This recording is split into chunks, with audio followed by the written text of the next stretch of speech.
What's up, everybody? Welcome to Podcast Now Plus. I'm Alex, and in this video, I want to talk about Sonic 2's box office and the fact that, and this is the main point of the video, that it broke records. It's the highest grossing movie based off of a video game or an adaptation ever. And that's spectacular. That's awesome. And I'm really excited about that. I'm really happy, and I hope and pray, right? And we say this a lot, and the question, I guess, is, do any of these people actually listen to us? I hope that they take the right lesson from something like this happening. I'm sure Sonic will. I'm sure the cast will. I'm sure the people behind the Sonic, the first two Sonic movies, I'm sure they're taking the right lessons from this, but the rest of it is left to be, decided. I'm actually very surprised that the movie did better than the first one. Like, the first one did really, really good, right? And is one of the highest, in terms of games turned into movies, one of the higher ones. Not the highest, but one of them. And I guess going into the second one, there were questions from me in terms of, could they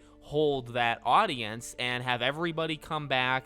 And then could they have, I guess, more people come? Or would there be that drop? These people would be like, well, you can never do it twice in a row. Or maybe, like, the first one's the best one, so you can never, the second one's going to have a drop. So, maybe I won't see it right away. And, it's not to say that the movie is going to overall make more money than the first one. That's yet to be decided. And with Fantastic Beasts 3 coming out this week, that'll be a big test, right? Can it handle... What can it do, I guess, in week 2? And you could ask that question normally. What can Sonic 2 do in its second week? But what can it do in its second week, competing against a big dog? A big dog. Obviously, it's not going to win the box office of week 2, but can it, be very, very strong? Can it obviously, I think, cross that 100 million and keep going? And this is all, I believe, domestically, at least at first, right? Can they at least do that? And I think the answer is pretty easily yes. But again, even from, that's the money, and that's, the third movie. Now, they've already said, like, they're going to make the third movie, and this is a trilogy and stuff, so I don't really know how much, if this movie, I think, flat out bombed, obviously maybe you'd have to have talks there, but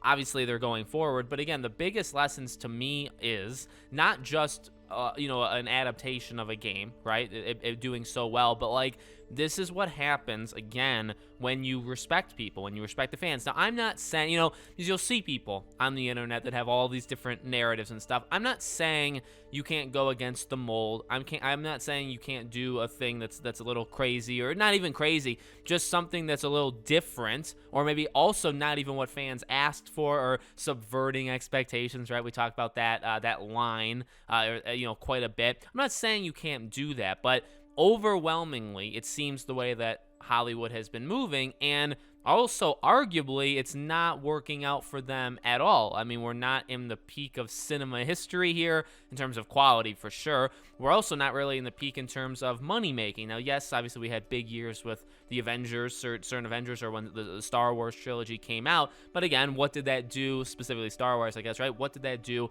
to the fandom? So I guess what I'm trying to say is, again, Sonic making $400 million all, that's not $1 billion, it's not $1.5 billion, it's not even Spider-Man No Way Home, right? But the same thing for Spider-Man. It's like, I hope that you take what are the right lessons from Spider-Man No Way Home?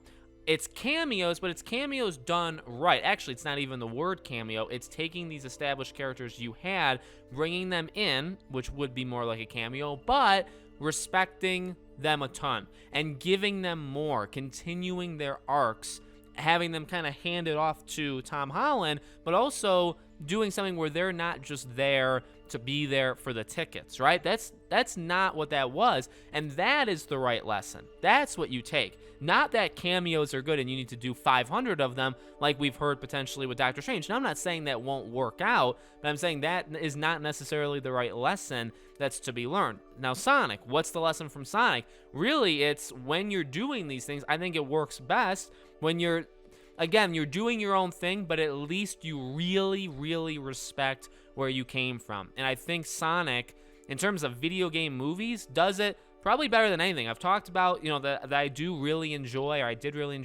the Uncharted movie. I did. But in terms of respecting your audience and respecting where you came from, there's no doubt Sonic 1 and 2 has done it far better. Not just more than Uncharted, but more than any other, thing that Tomb Raider, literally anything, in my opinion.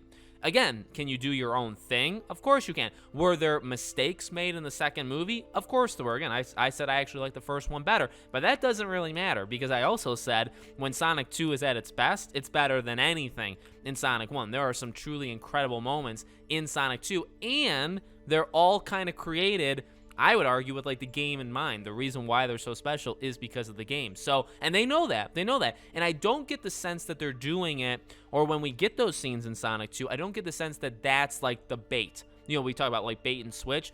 I don't think that exists in these Sonic movies, right? It's not, oh, well, most of the movie is trash, and they did a couple things, or the poster or the trailer was to get you in with this nostalgia, and then they will give you a couple scenes in the movie, but really they're going to do their own thing. Not really. I mean, they did do their own thing, but it was actually pretty darn good. Even the parts that I didn't love, like the more human aspect, still was actually pretty solid. It was actually an above average rom-com. It was better than most that are out there, and it was a weird, like, you know, a weird creation in a Sonic movie, and I still think it was better than most of, you know what I mean? So while it didn't necessarily fit, in my opinion, they still did it, you know, I would say relatively well. But those are the lessons. That is the lesson you can learn from Sonic. It is generic. It is kind of something that maybe you can't quite put your finger on, but it means so much, is respecting the goddamn fans, respecting the franchise that you came from. It goes all the way back to that very first trailer with how god-awful he looked, Sonic, in that first trailer, right?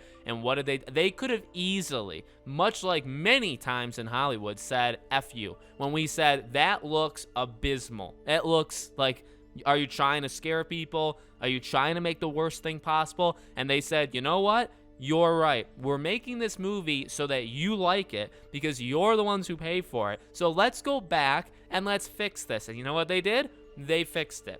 Unlike, I would argue, 90 to 95% of Hollywood that easily would have said, F you, you're a certain word. They would, of course, label you, and they would say, the movie's coming out. That's what most of Hollywood would do, okay? So that's the lesson. And now, again, that was like the tip of the iceberg. That was the first thing that started it. But then also the movie itself did very much show, and that's kind of thing. Actually, the signs were already there, right? Because they made the movie already. Like Sonic 1 was made, it was filmed. So they knew the stuff that they were going to do. You know what I mean? Like they had the heart of the games in mind throughout the entire thing. And then when they showed the trailer, it was like, okay, well, in reality, right, the movie that they actually filmed was like legitimate. And then and they just messed up on the Sonic design, and they were you know, able to you know, say, hey, we messed up and we need to fix this. That's great. So again, I hope the right lessons are being learned here. Again, I know Sonic they are learning the right lessons. I mean, these movies, again, like, I think Sonic 1's better, but I think the best parts of 2 are better than 1. So really what that means is I still overall think they're probably getting better. You know what I mean? Like they're learning and they're just doing things better. So I would expect the third movie to kind of be, all right, here's everything that people have been asking. We have maybe the biggest budget now, so we can do the most stuff. Like, here we go. We're going all in, right? So they really are. I think they know what they're doing, and they are listening, and they are learning from themselves and all of that stuff.